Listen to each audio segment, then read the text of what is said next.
visit LibriVox.org. The Adventures of Sally by G.Wodehouse. Chapter 8. Reappearance of Mr. Carmyle and Ginger. 1. When Sally left Detroit on the following Saturday, accompanied by Fillmore, who was returning to the metropolis for a few days in order to secure offices and generally make his presence felt along Broadway, her spirits had completely recovered. She felt guiltily that she had been fanciful, even morbid. Naturally men wanted to get on in the world. It was their job. She told herself that she was bound up with Gerald's success, and that the last thing of which she ought to complain was the energy he put into efforts of which she, as well as he, would reap the reward. To this happier frame of mind the excitement of the last few days had contributed. Detroit, that city of amiable audiences, had liked The Primrose Way. The theatre, in fulfillment of Teddy's prophecy, had been allowed to open on the Tuesday, and a full house, hungry for entertainment after its enforced abstinence, had welcomed the play wholeheartedly. The papers, not always in agreement with the applause of a first-night audience, had on this occasion endorsed the verdict, with agreeable unanimity hailing Gerald as the coming author and Elsa Doland as the coming star. There had even been a brief mention of Fillmore as the coming manager. But there is always some trifle that jars in our greatest moments, and Fillmore's triumph had almost been spoilt by the fact that the only notice taken of Gladys Winch was by the critic who printed her name, spelt Wunch, in the list of those whom the cast also included. "One of the greatest character actresses on the stage," said Fillmore bitterly, talking over this outrage with Sally on the morning after the production. From this blow, however, his buoyant nature had soon enabled him to rally. Life contained so much that was bright that it would have been churlish to concentrate the attention on the one dark spot. Business had been excellent all through the week. Elsa Doland had got better at every performance. The receipt of a long and agitated telegram from Mr. Cracknell, pleading to be allowed to buy the piece back, the passage of time having apparently softened Miss Hobson, was a pleasant incident. And, best of all, the great Ike Schumann, who owned half the theatres in New York and had been in Detroit superintending one of his musical productions, had looked in one evening and stamped The Primrose Way with the seal of his approval. As Fillmore sat opposite Sally on the train, he radiated contentment and importance. "Yes, do," said Sally, breaking a long silence. Fillmore awoke from happy dreams. "Eh?" "I said, yes, do. I think you owe it to your position." "Do what?" "Buy a fur coat. Wasn't that what you were meditating about?" "Don't be a chump," said Fillmore, blushing nevertheless.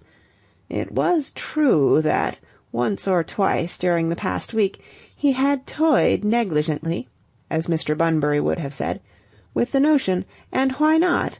A fellow must keep warm. "With an astrakhan collar," insisted Sally. "As a matter of fact," said Fillmore loftily, his great soul ill-attuned to this badinage, "what I was really thinking about at the moment was something Ike said." "Ike?" "Ike Schumann. He's on the train. I met him just now." "We call him Ike?" "Of course I call him Ike," said Fillmore heatedly. "Everyone calls him Ike." "He wears a fur coat," Sally murmured. Fillmore registered annoyance. "I wish you wouldn't keep on harping on that damned coat. And anyway, why shouldn't I have a fur coat?" "Phil, how can you be so brutal as to suggest that I ever said you shouldn't? Why, I'm one of the strongest supporters of the fur coat, with big cuffs, and you must roll up Fifth Avenue in your car, and I'll point and say, 'That's my brother.' Your brother? No. "He is, really." "You're joking. Why, that's the great Fillmore Nicholas." "I know, but he really is my brother, and I was with him when he bought that coat." "Do leave off about the coat." "And it isn't only the coat," I shall say. "It's what's underneath, tucked away inside that mass of fur, dodging about behind that dollar cigar, is one to whom we point with pride." Fillmore looked coldly at his watch. "I've got to go and see Ike Schumann." "We are in hourly consultation with Ike." "He wants to see me about the show. He suggests putting it into Chicago before opening in New York." "Oh, no!" cried Sally, dismayed. "Why not?" Sally recovered herself. Identifying Gerald so closely with his play, she had supposed for a moment that if the piece opened in Chicago, it would mean a further prolonged separation from him. But of course there would be no need, she realized, for him to stay with the company after the first day or two. "You're thinking that we ought to have a New York reputation before tackling Chicago. There's a lot to be said for that. Still, it works both ways. A Chicago run would help us in New York. Well, I'll have to think it over," said Fillmore importantly. "I'll have to think it over." He mused, with drawn brows. "All wrong," said Sally. "Eh?" "Not a bit like it. The lips should be compressed, and the forefinger of the right hand laid in a careworn way against the right temple. You've a lot to learn, Phil." "Oh, stop it." "Fillmore Nicholas," said Sally, "if you knew what pain it gives me to josh my only brother, you'd be sorry for me. But you know it's for your good. Now run along and put Ike out of his misery. I know he's waiting for you with his watch out. You do think he'll come, Miss Nicholas?" were his last words to me as he stepped on the train, and oh, Phil, the yearning in his voice. "Why, of course he will, Mr. Schumann," I said. "For all his exalted position, my brother is kindliness itself. Of course he'll come." "If I could only think so," he said, with a gulp. "If I could only think so. But you know what these managers are. 1,000 calls on their time. They get brooding on their fur coats and forget everything else." "Have no fear, Mr. Schumann," I said. "Fillmore Nicholas is a man of his word."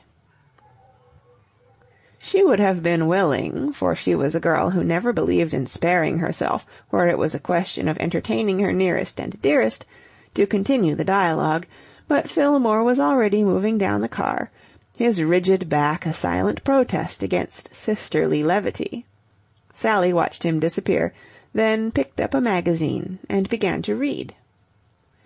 She had just finished tracking a story of gripping interest through a jungle of advertisements, only to find that it was in 2 parts, of which the one she was reading was the first, when a voice spoke. "How do you do, Miss Nicholas?" Into the seat before her, recently released from the weight of the coming manager, Bruce Carmyle, of all people in the world, insinuated himself with that well-bred air of deferential restraint which never left him. 2. Sally was considerably startled. Everybody travels nowadays, of course, and there is nothing really remarkable in finding a man in America whom you had supposed to be in Europe, but nevertheless she was conscious of a dream-like sensation, as though the clock had been turned back and a chapter of her life reopened which she had thought closed forever. "Mr. Carmyle!" she cried. If Sally had been constantly in Bruce Carmyle's thoughts since they had parted on the Paris express, Mr. Carmyle had been very little in Sally's, so little indeed that she had had to search her memory for a moment before she identified him. "We're always meeting on trains, aren't we?" she went on, her composure returning. "I never expected to see you in America. I came over." Sally was tempted to reply that she gathered that, but a sudden embarrassment curbed her tongue. She had just remembered that at their last meeting she had been abominably rude to this man. She was never rude to anyone without subsequent remorse. She contented herself with a tame "Yes." "Yes," said Mr. Carmyle. "It is a good many years since I have taken a real holiday. My doctor seemed to think I was a trifle run down. It seemed a good opportunity to visit America." "Everybody," said Mr. Carmyle oracularly, endeavouring, as he had often done since his ship had left England, to persuade himself that his object in making the trip had not been merely to renew his acquaintance with Sally.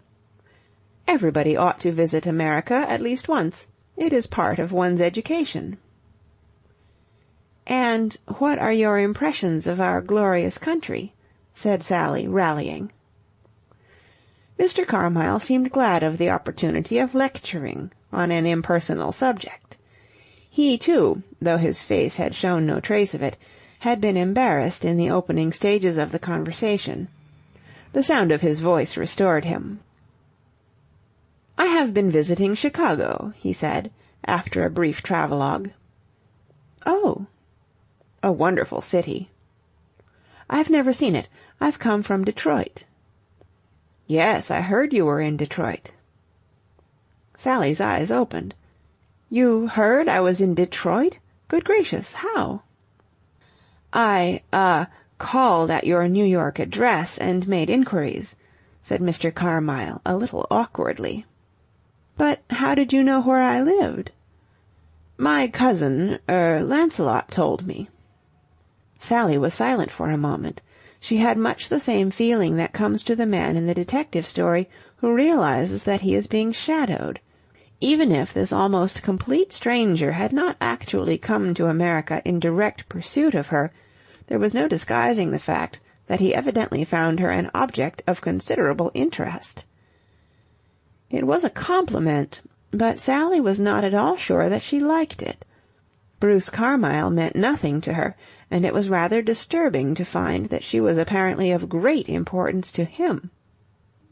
She seized on the mention of Ginger as a lever for diverting the conversation from its present too intimate course. "How is Mr. Kemp?" she asked. Mr. Carmyle's dark face seemed to become a trifle darker. "We have had no news of him," he said shortly. "No news? How do you mean? You speak as though he had disappeared." "He has disappeared." "Good heavens! When?" "Shortly after I saw you last." "Disappeared?" Mr. Carmyle frowned. Sally, watching him, found her antipathy stirring again. There was something about this man which she had disliked instinctively from the first, a sort of hardness. "But where has he gone to?" "I don't know." Mr. Carmyle frowned again. The subject of Ginger was plainly a sore one. "And I don't want to know," he went on heatedly, a dull flush rising in the cheeks which Sally was sure he had to shave twice a day. "I don't care to know. The family have washed their hands of him. For the future he may look after himself as best he can. I believe he is off his head." Sally's rebellious temper was well ablaze now, but she fought it down. She would dearly have loved to give battle to Mr. Carmyle. It was odd, she felt, how she seemed to have constituted herself Ginger's champion and protector, but she perceived that, if she wished, as she did, to hear more of her red-headed friend, he must be humoured and conciliated. But what happened? What was all the trouble about? Mr. Carmyle's eyebrows met. "He insulted his Uncle Donald. He insulted him grossly. The one man in the world he should have made a point of... keeping in with? Yes, his future depended upon him." "But what did he do?" cried Sally, trying hard to keep a thoroughly reprehensible joy out of her voice. "I have heard no details. My uncle is reticent as to what actually took place. He invited Lancelot to dinner to discuss his plans, and it appears that Lancelot defied him. Defied him! He was rude and insulting, My uncle refuses to have anything more to do with him. Apparently the young fool managed to win some money at the tables in Roville, and this seems to have turned his head completely. My uncle insists that he is mad. I agree with him. Since the night of that dinner nothing has been heard of Lancelot." Mr. Carmyle broke off to brood once more, and before Sally could speak, the impressive bulk of Fillmore loomed up in the aisle beside them. Explanations seemed to Fillmore to be in order. He cast a questioning glance at the mysterious stranger who, in addition to being in conversation with his sister, had collared his seat. "Oh, hello, Phil," said Sally. "Fillmore, this is Mr. Carmyle. We met abroad. My brother Fillmore, Mr. Carmyle." Proper introduction having been thus effected, Fillmore approved of Mr. Carmyle. His air of being someone in particular appealed to him. "Strange, you meeting again like this," he said affably. The porter, who had been making up berths along the car, was now hovering expectantly in the offing. "You two had better go into the smoking-room," suggested Sally. "I'm going to bed." She wanted to be alone, to think. Mr. Carmyle's tale of a roused and revolting Ginger had stirred her. The two men went off to the smoking-room, and Sally found an empty seat and sat down to wait for her berth to be made up. She was aglow with a curious exhilaration. So Ginger had taken her advice. Excellent Ginger! She felt proud of him. She also had that feeling of complacency, amounting almost to sinful pride, which comes to those who give advice and find it acted upon. She had the emotions of a creator. After all, had she not created this new Ginger? It was she who had stirred him up. It was she who had unleashed him. She had changed him from a meek dependent of the family to a ravening creature who went about the place insulting uncles. It was a feat. There was no denying it. It was something attempted, something done, and by all the rules laid down by the poet it should, therefore, have earned a night's repose. Yet Sally, jolted by the train, which towards the small hours seemed to be trying out some new buck-and-wing steps of its own invention, slept ill, and presently, as she lay awake, there came to her bedside the spectre of doubt, gaunt and questioning. Had she, after all, wrought so well? Had she been wise in tampering with this young man's life? "What about it?" said the spectre of doubt. 3. Daylight brought no comforting answer to the question. Breakfast failed to manufacture an easy mind. Sally got off the train at the Grand Central Station in a state of remorseful concern. She declined the offer of Mr. Carmyle to drive her to the boarding-house, and started to walk there, hoping that the crisp morning air would effect a cure. She wondered now how she could ever have looked with approval on her rash act. She wondered what demon of interference and meddling had possessed her to make her blunder into people's lives, upsetting them. She wondered that she was allowed to go around loose. She was nothing more nor less than a menace to society. Here was an estimable young man, obviously the sort of young man who would always have to be assisted through life by his relatives, and she had deliberately egged him on to wreck his prospects. She blushed hotly as she remembered that mad wireless she had sent him from the boat. Miserable Ginger! She pictured him, his little stock of money gone, wandering footsore about London, seeking in vain for work, forcing himself to call on Uncle Donald, being thrown down the front steps by haughty footmen, sleeping on the embankment, gazing into the dark waters of the Thames with the stare of hopelessness, climbing to the parapet and— "Ugh!" said Sally. She had arrived at the door of the boarding-house, and Mrs. Meacher was regarding her with welcoming eyes, little knowing that to all practical intents and purposes she had slain in his prime a red-headed young man of amiable manners and, when not ill-advised by meddling, muddling females, of excellent behaviour. Mrs. Meacher was friendly and garrulous. Variety, the journal which, next to the dog Toto, was the thing she loved best in the world, had informed her on the Friday morning that Mr. Foster's play had got over big in Detroit, and that Miss Doland had made every kind of hit. It was not often that the old alumni of the boarding-house forced their way after this fashion into the Hall of Fame, and, according to Mrs. Meacher, the establishment was ringing with the news. That blue ribbon round Toto's neck was worn in honour of the triumph. There was also, though you could not see it, a chicken dinner in Toto's interior, by way of further celebration.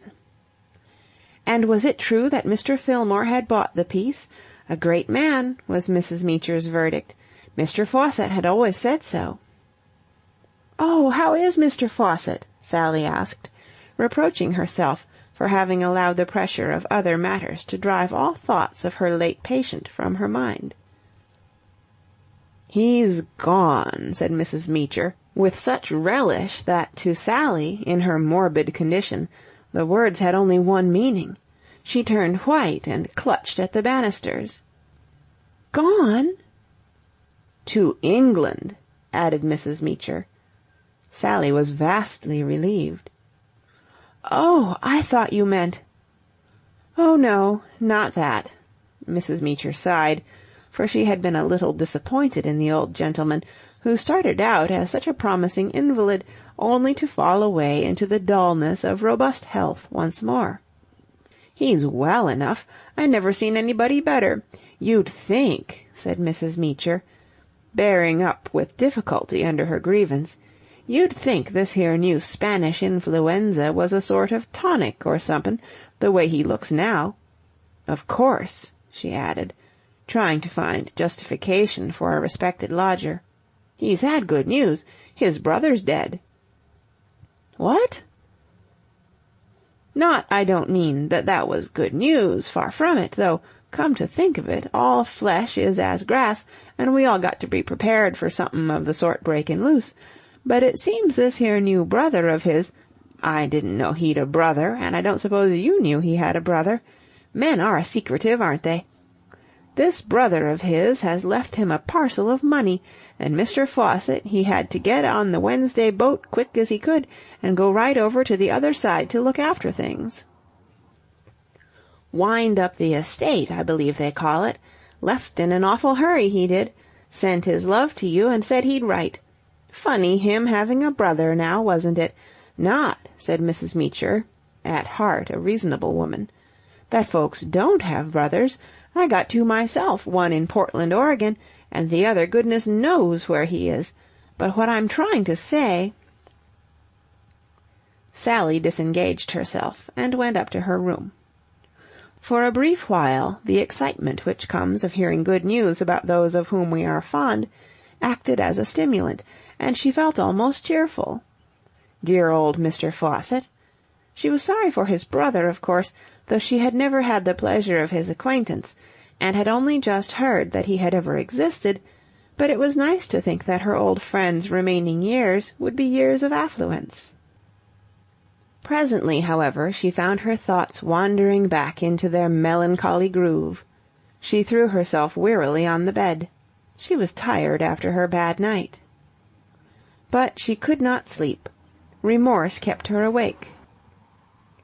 Besides, she could hear Mrs. Meacher prowling disturbingly about the house, apparently in search of someone, her progress indicated by creaking boards and the strenuous yapping of Toto.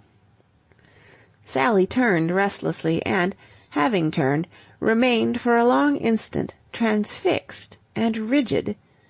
She had seen something, and what she had seen was enough to surprise any girl in the privacy of her bedroom.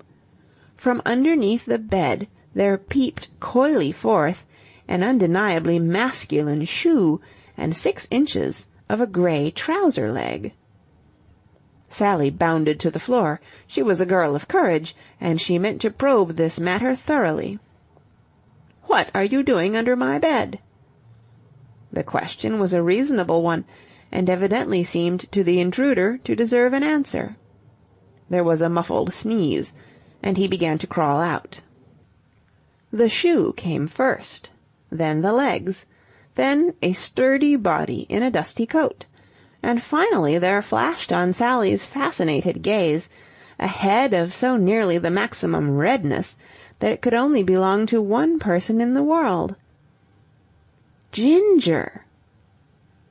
Mr. Lancelot Kemp, on all fours, blinked up at her. "Oh, hullo," he said. End of Chapter 8. Read on August 22nd, 2008, in San Diego, California.